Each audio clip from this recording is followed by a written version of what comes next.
Assalamualaikum warahmatullahi wabarakatuh. Al-Fatihah. A'udzu billahi minasy syaithanir rajim. Bismillahirrahmanirrahim. Alhamdulillahi rabbil alamin. Ar-Rahmanir Rahim. Maliki yaumiddin. Iyyaka na'budu wa iyyaka nasta'in. Ihdinas siratal mustaqim. Siratal ladzina an'amta 'alaihim ghairil maghdubi 'alaihim waladdallin. Amin. Bismillahirrahmanirrahim. Su'batu saniyatu wasittuna. Tegese cabang iman kang kaping 62 iku njawab salam saking wong Islam ingkang aweh salam. Ana dene njawab salam iku hukume wajib lan aweh salam iku hukume sunnah. Bismillahirrahmanirrahim. Alhamdulillahirabbil alamin. Pagi hari ini kita sampai cabang iman yang ke-62 di bawah bimbingan Maha Guru Ulama Nusantara Simbah Kyai Haji Sholeh Darat As-Samaroni. Semoga iman kita semakin sempurna. Amin. Rasulullah Sallallahu Alaihi Wasallam. Jadi cabang iman yang ke-62 yaitu menjawab salam dari orang Islam. Rasulullah Sallallahu Alaihi Wasallam bersabda, "La tadkhulul jannata hatta tu'minu." Kamu sekalian tidak akan masuk surga sehingga kamu itu beriman. Jadi Rasulullah memberikan motivasi kita bahwa tujuan akhir dari kehidupan kita adalah kebahagiaan di surga. La tadkhulul jannata hatta tu'minu. Tidak akan masuk surga sehingga kamu itu beriman. Kenapa? Karena kita hidup dunia itu keinginan-keinginan yang kita harapkan itu banyak sekali yang tidak tercapai, sehingga kita merasa kecewa. Kita jalan-jalan melihat rumah yang besar, depannya ada tamannya, halamannya ruas. Sementara rumah kita ukurannya kecil. Kapan saya punya rumah yang besar seperti itu? Nah, ini tidak mesti tercapai di dunia. Sampai akhir hayat rumahnya kecil. Nah, maka dengan adanya surga itu, keinginan itu kita catat. Besok kalau saya di surga akan minta pada Allah rumah yang besar, yang halamannya luas, ada kolam renangnya, ya Pak Basuki ya. Harapan kita seperti itu. Lalu jalan-jalan lagi, lihat mobil modelnya baru, Pak Hadi dari Alphard ya. Sementara mobil kita kijang tahun berapa? Wah, besok di surga saya catat lagi, saya pengen punya mobil. Lalu di mall lihat pameran mobil yang jaga wanita yang cantik, bersih, wes sempurna pokoknya Pak Bas, sempurna, hidungnya maju. Ditambah lagi kalau ditanya itu menyenangkan. Nah, itu memang dilatih. Mosok penjaga setan ditanya kasar kan enggak? Kita punya keinginan istri yang seperti itu, tapi sampai di rumah ketemu istri kita, lihat wajahnya, aduh beda. Lalu ditanya, Bu, cendoknya mana? Cendok kok di ruang tamu di dapur sana. Kok beda lagi? Sabar, sabar. Besok di surga saya akan minta pada Allah istri yang seperti itu. Nah ini, maka kita menjadi semangat. Keinginan-keinginan di dunia yang tidak tercapai, ingin punya rumah besar tidak tercapai, ingin punya mobil yang bagus tidak tercapai, ingin punya istri yang cantik, kalau tidak bicara enak tidak terpenuhi. Nah ini kan penyesalan Pak Sigit ya. Maka kita tidak boleh menyesal, karena kita punya harapan besok di surga itu apapun yang kita inginkan itu akan dipenuhi oleh Allah Subhanahu wa Ta'ala. Jadi kita ngempet ya Pak Haji ya, ngempet sebentar. Kalau punya istri agak kasar ya diempet lah, maklum istri dunia. Besok di akhirat tidak seperti itu. Gitu Pak. Kita alami sendiri loh. Ini semuanya lah saya pikir, apapun yang ada dunia oleh Allah itu dibuat kecewaan. Biar kita itu ada rasa cinta pada surga. Bagaimana tidak kecewa? Wong kita itu dihantui oleh kekhawatiran. Kita ketemu orang yang lebih tua, jalannya bro, besok saya juga seperti itu. Ini kan bayangan-bayangan yang menakutkan loh. Apalagi kita ke rumah sakit melihat ada orang sakit yang jangan-jangan saya seperti itu lah. Ini kekhawatiran, tentunya kita akan jawab dengan harapan-harapan, dengan panjatan doa. Ketika kita menjenguk ada orang yang stroke dan kita mohon semoga kita dijaga oleh Allah Subhanahu wa Ta'ala, dilindungi dari sakit yang seperti itu, sehingga kita mendekat. Ketika kita habis sholat kita panjatkan, ya Allah semoga saya tidak sakit seperti yang tadi saya kunjungi.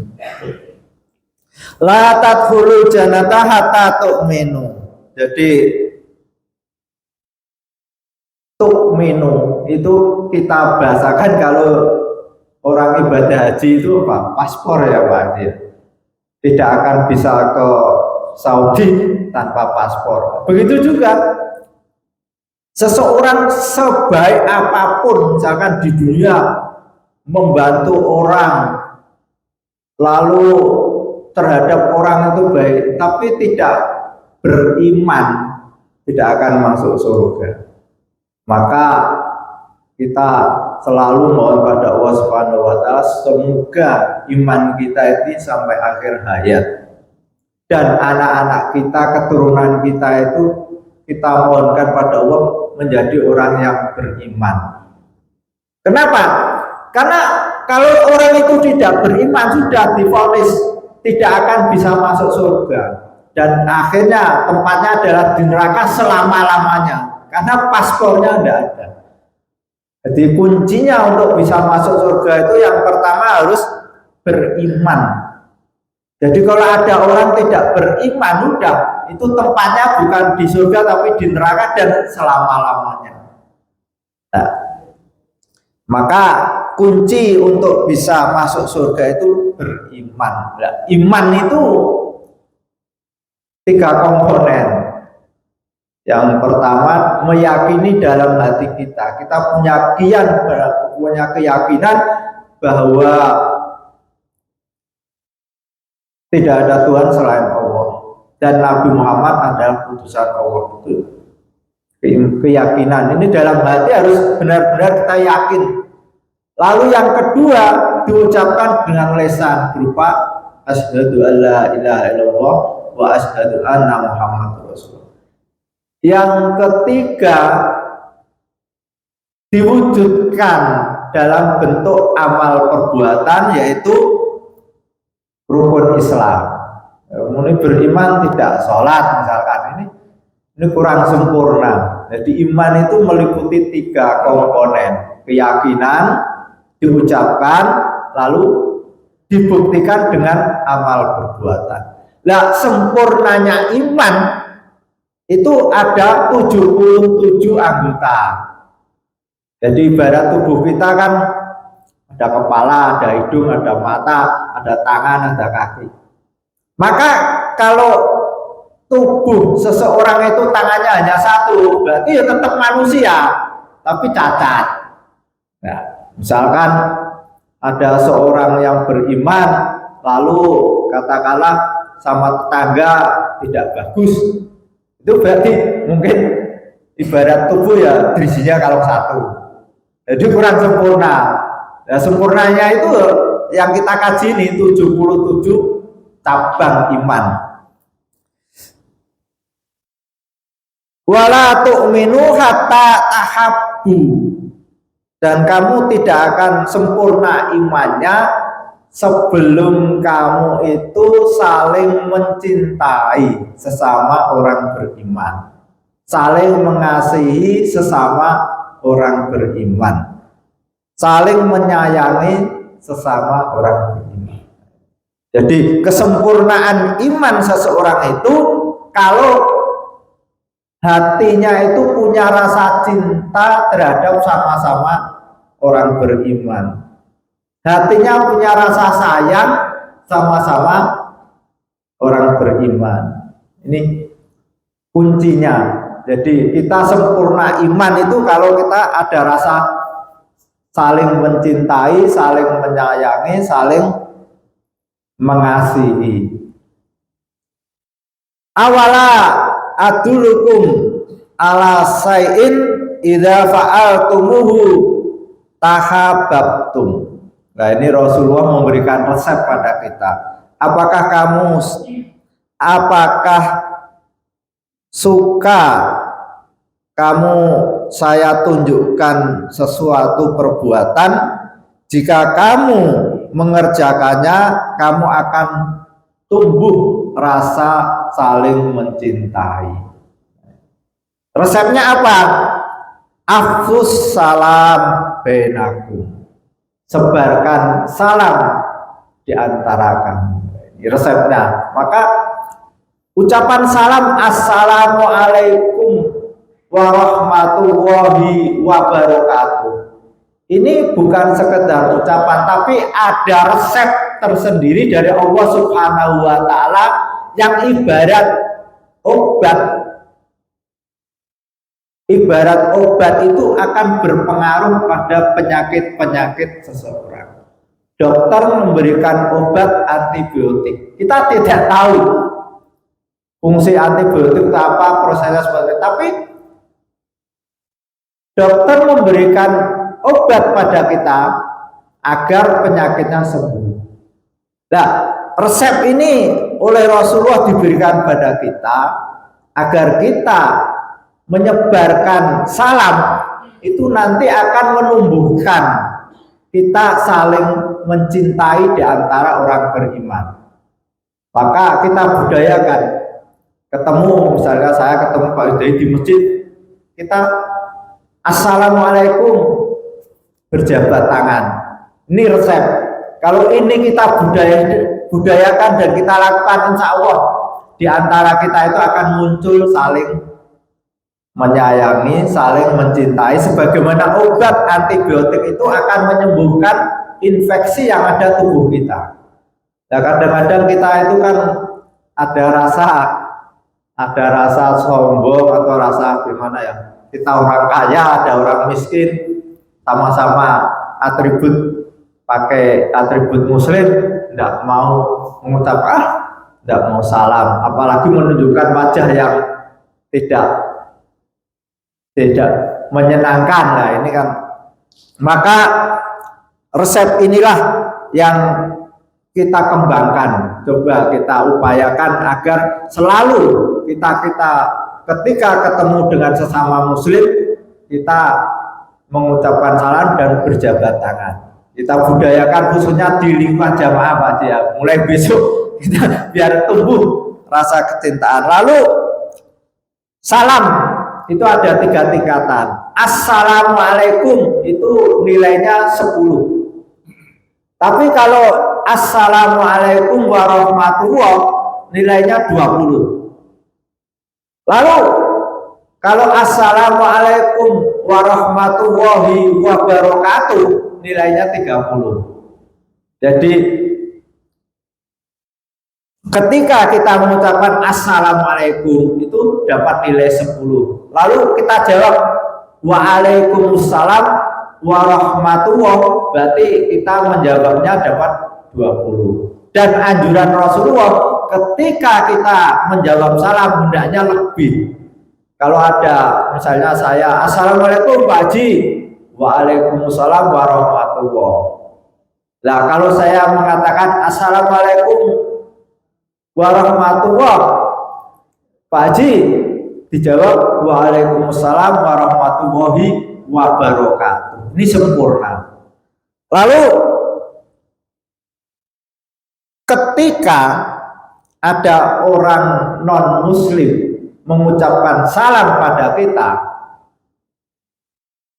kita tetap menjawab, tapi jawabannya beda. Jawabannya yaitu alaikum. Alaikum itu aja. Bukan waalaikum tapi alaikum. Kamu. Itu kalau dijawab gitu. Jadi kalau sesama muslim ada wawunya. Wawu itu waalaikum itu memberikan pemahaman pada kita, semoga kamu juga mendapat keselamatan. Lalu kalau kita ketemu orang non muslim, kita diharamkan memberikan salam. Kita ketemu orang jelas itu non muslim, kita tidak boleh. Lalu ketika kita jadi Pak RT atau menjadi pejabat dan yang hadir itu campur, maka kita tetap diperintahkan untuk memberikan salam. Ini aturannya seperti itu. Lalu ketika kita masuk rumah kita, agar rumah kita ada keberkahannya, kita dianjurkan mengucapkan salam. Tapi salamnya beda. Assalamualaikum wa ala ibadillahis sholihin. Masuk rumah. Tapi kalau di rumah itu ada istri kita, ada anak kita, assalamualaikum warahmatullahi wabarakatuh. Beda. Ketika rumah itu kosong, istri tidak ada, anak tidak ada, assalamualaikum wa ala ibadillahis sholihin. Ini apa tujuannya? Agar rumah kita itu memberikan keberkahan. Al-Fatihah. A'udzu billahi minasyaitonir rajim. Bismillahirrahmanirrahim.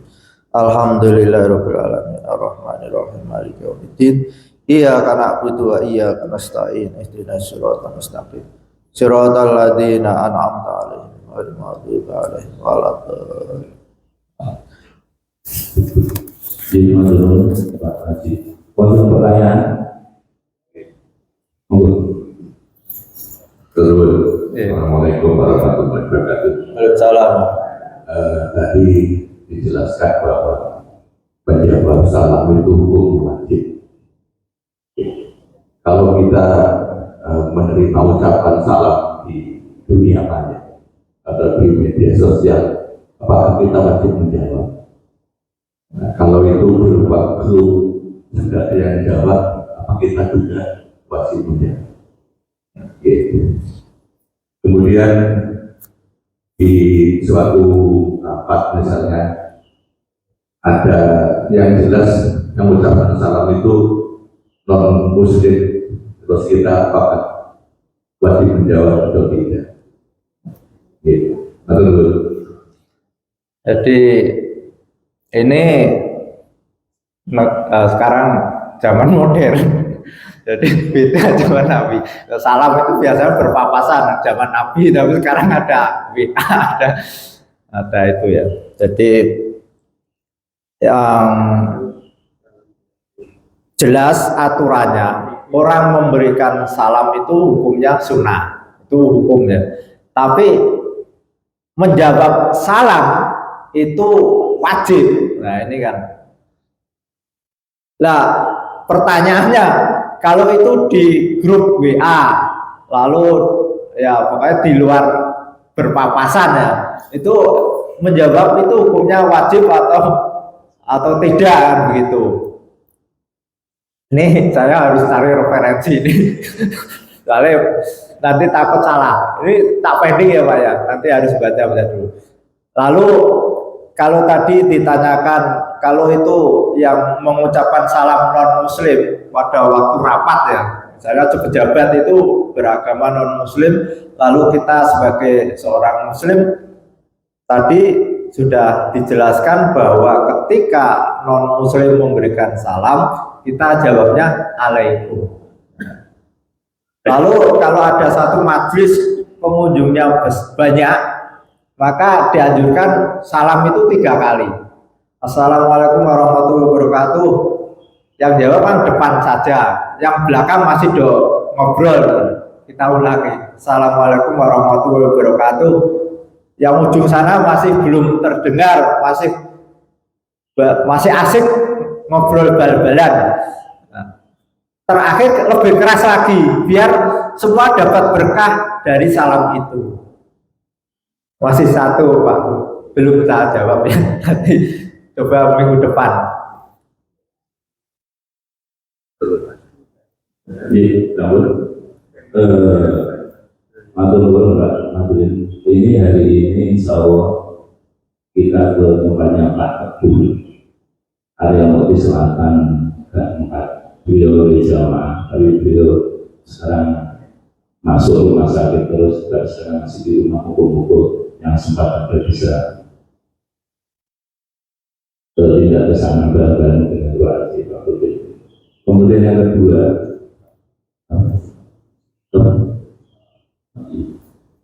ke area Moti Selatan dan 4. Kemudian yang kedua, ini cabang iman sudah mencapai 62.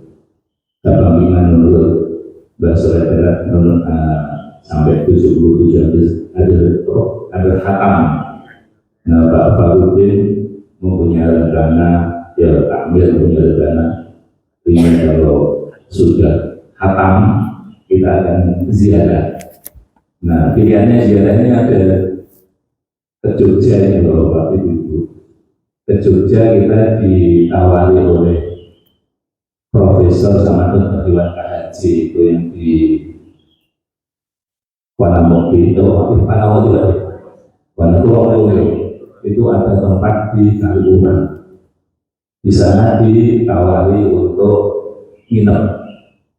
Monggo kalau kita ke sana tidak hanya ziarah, tapi insya Allah kita nanti ketemu di Masjid Jogokarian. Jadi Jogokarian adalah salah satu masjid pedoman beberapa kampung di Indonesia. Jadi kita bisa belajar di sana bagaimana mengelola masjid biar tambah baik, biar tambah makmur, sehingga jamaah kita di masjid ini bisa meniru, paling tidak bisa meniru manajemen di sana. Nanti kami dengan Pak Haryo mungkin akan nulis, kita tawari dulu karena kita mau nginep apa tidak gitu. Kemarin kalau nginep itu di Indonesia ini gambaran 2 hari nyewa bis 7 juta. Tapi penginapan di sana insya Allah gratis. Kita hanya memikirkan transport sama makan. Tapi kalau kita sederhana ziarah, kemudian kita sharing dengan Takbir Jogokarian, kita bisa malah ada yang nawari papatur, jadi kita turun rapi dengan naik jeep, tapi bela diri. Jadi insya Allah nanti kita bisa ke sana khataman Mbak Soledad sama ziarah sama ya pilih. Di sana juga akan kita ngaji dengan Pak Farudin, tidak hanya dolan-dolan, tapi malamnya kita bisa ngaji, bisa sholat tahajud, bisa apa itu mungkin istighosah. Mungkin ini rencana kami kalau nanti yang perso menyempatkan waktu bisa ke sana monggo. Jadi matur nuwun utawi Terus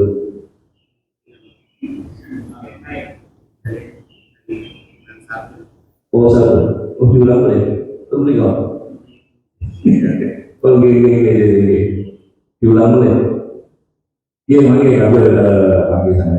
Ini ada monggo yang kamu dalam beberapa kita kedepannya Pak Ketua mendoakan semoga Pak Ketua di Kesehatan bisa jamaah kesini lagi karena setelah dia sakit sudah jalan jamaah.